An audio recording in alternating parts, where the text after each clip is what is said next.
Today's reading is from the book Some by David Eagleman. This short prose poem is Will-o'-the-Wisp.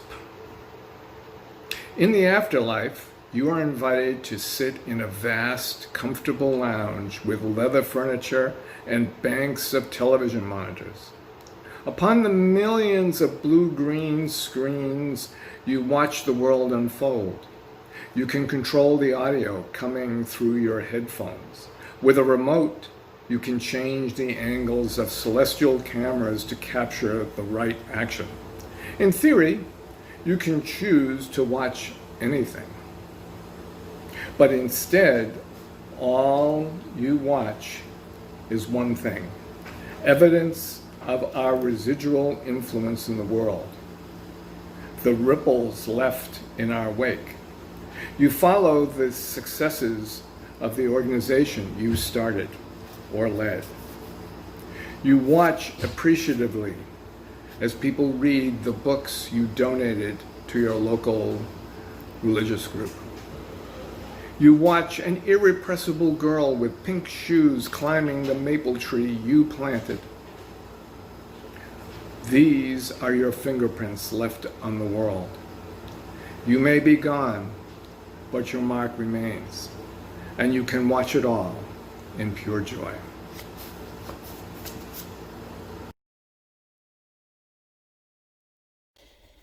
Thank you, First Parish of Cambridge, for the invitation and the opportunity to deliver this brief homily. I have to be honest, when I was told that the theme for the month of June was joy, there was a pause. A brief pause, but a pause nevertheless, for obvious reasons. It's been a long night here in 2020 so far. From a rise of tensions in January with Iraq, to the global pandemic that we are still in right now. This long night of weeping, I have never wept so much as I have in the past few weeks. This long night of weeping. Well, it led me to a part of a sacred text that reads, "Weeping may endure for a night, but joy comes in the morning." Weeping may endure for a night, but joy comes in the morning. It reminded me of a minister from my former Pentecostal church that would sing the song. He said, "I still have joy." He would sing, "I still have joy. I still have joy. After all that I've been through, I still have joy. I'd still have joy. I still have joy. After all that I've been through, I still have joy." You know, I didn't really understand what he was talking about or why. So joy, really? During this time right now? And You know, I kept reading. I just kept reading. I just kept reading the 30th Psalm of David and came across another passage which reads, "What profit is there in my blood? When I go down in the pit, will the dust praise you? Will it declare your truth?" This hit me hard. It hit me hard and spoke to me with this long night that we are enduring. What profit is there in my blood? David asked his God. And I ask, what profit is there in black blood? What profit is there in my black blood? What profit really, as we have been profiting from it since the beginnings of this country? Mourning asks us these questions as we are stuck in the long night and are yearning to be a part of that joy in the morning. Well, what long night are we enduring? We are enduring the long night of slavery that has profited from black blood. I mean, it literally profited from being the chief labor source that built America from 1619 to the ends of Civil War, only to be replaced with sharecropping, slavery by another name. It was built on white supremacy. We are enduring the long night of segregation that has profited from black blood, from legal segregation in the South, Jim Crow, to residential, economic, and social segregation in the North, designed to oppress and designed to profit from black blood, also built on white supremacy. We are enduring the long night of lynchings that have profited from black blood. It caused Ida B. Wells Barnett to crusade pleading the blood through images of black bodies swinging, hanging, burning, bleeding, and dying. The profit of 14-year-old Emmett Till's lynching, in which a jury of his murderer's peers found a not guilty verdict, signaling to the world the reality of white supremacy. We are enduring the long night of discrimination, the long night of prejudice, of racial profiling, of police brutality, of racial inequalities. We are enduring the long night of white supremacy. And we are weeping. But weeping may endure for a night, but joy comes in the morning.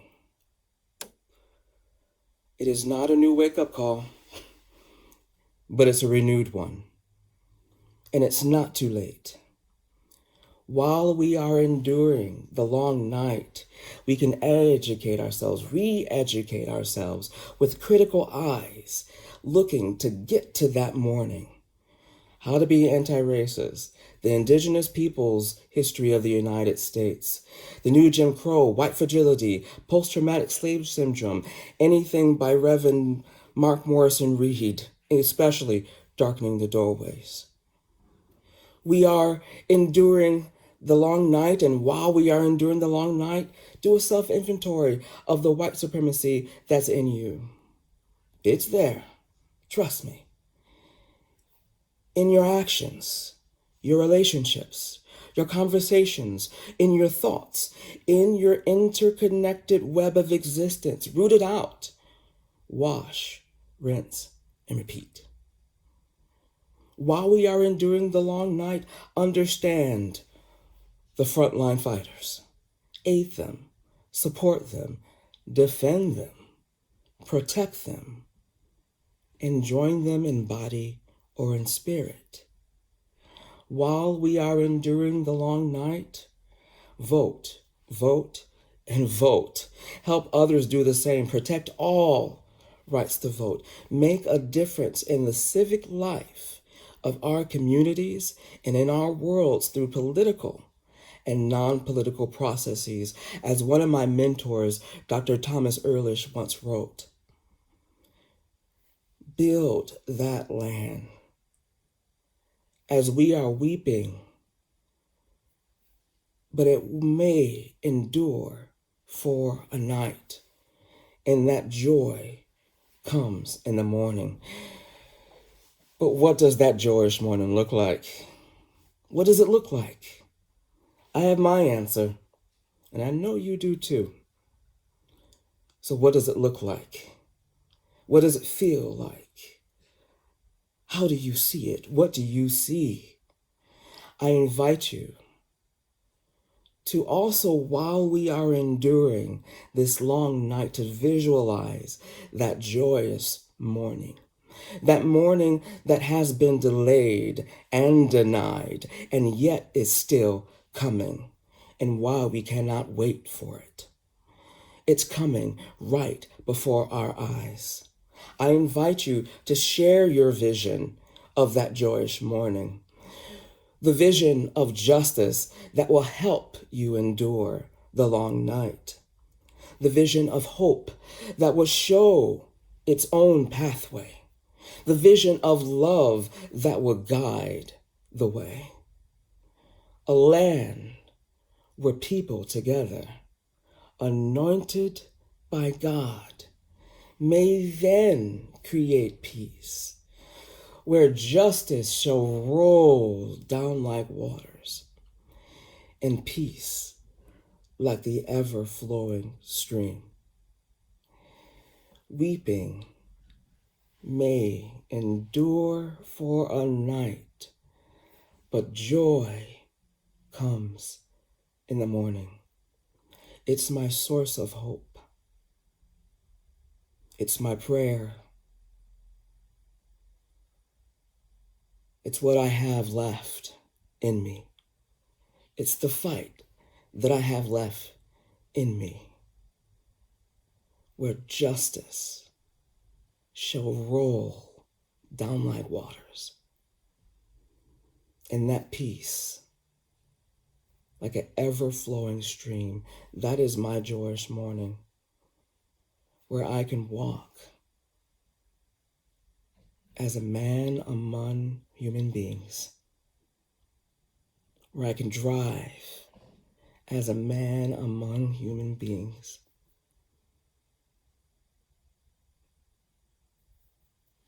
Thank you. May it be so, and amen.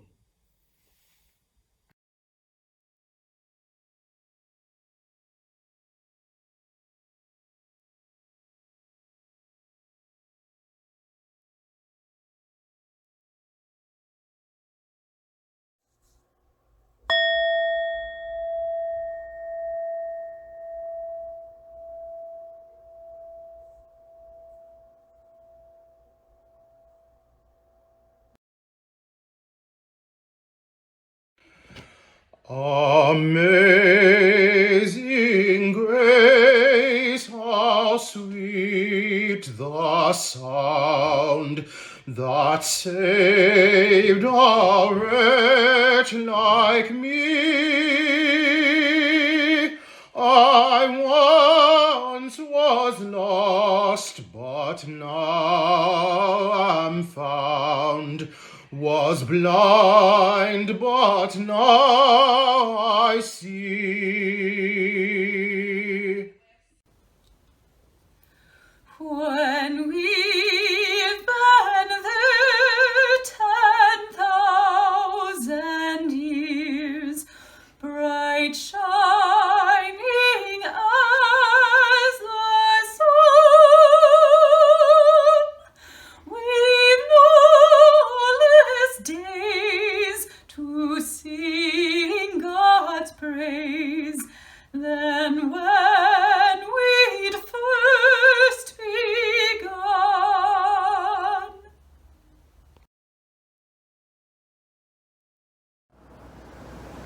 Hi everybody, it's Mandy. It has been a pretty tough time lately.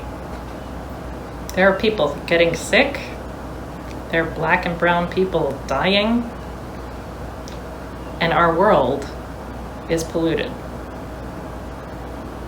It's been a pretty tough time, and we've come together and we've been able to grieve and we've been able to be angry. But as a community, there's something else that we need to do. We need to think about our successes. We need to think about the ways that doctors are starting to discover more about the COVID-19 virus and learn how to heal people. We need to celebrate the way that people are coming together in protest around the nation about racial injustice. And we need to celebrate the fact that our environment, given just a little breathing room, is cleaning itself. So I invite you now to join me in a little practice of joy. We're going to do a clapping rhythm together, and I would like you to join me and my family in body or in spirit. Please join me in some clapping. Let's celebrate together.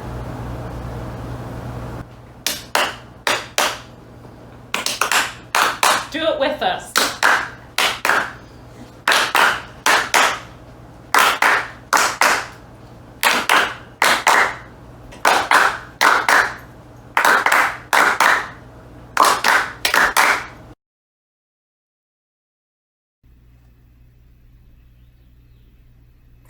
Calm is a breath.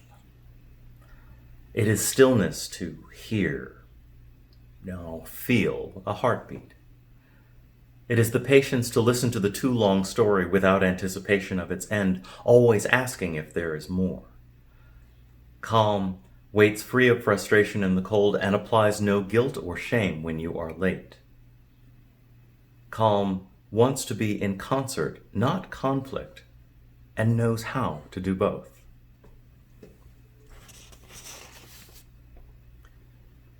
And we resist calm.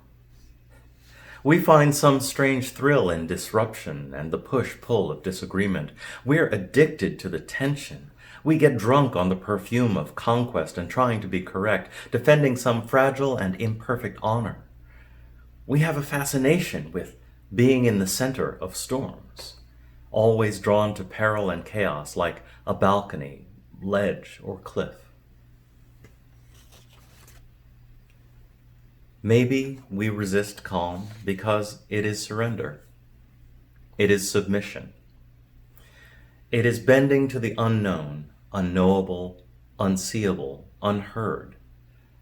Calm is accepting the future as it wishes to present itself, not as we would have it be, but as it is, like a pulse. Calm is the life rhythm we cannot predict, and it comes strong or weak, or not at all. Calm is a breath, the stillness of life, however it may be.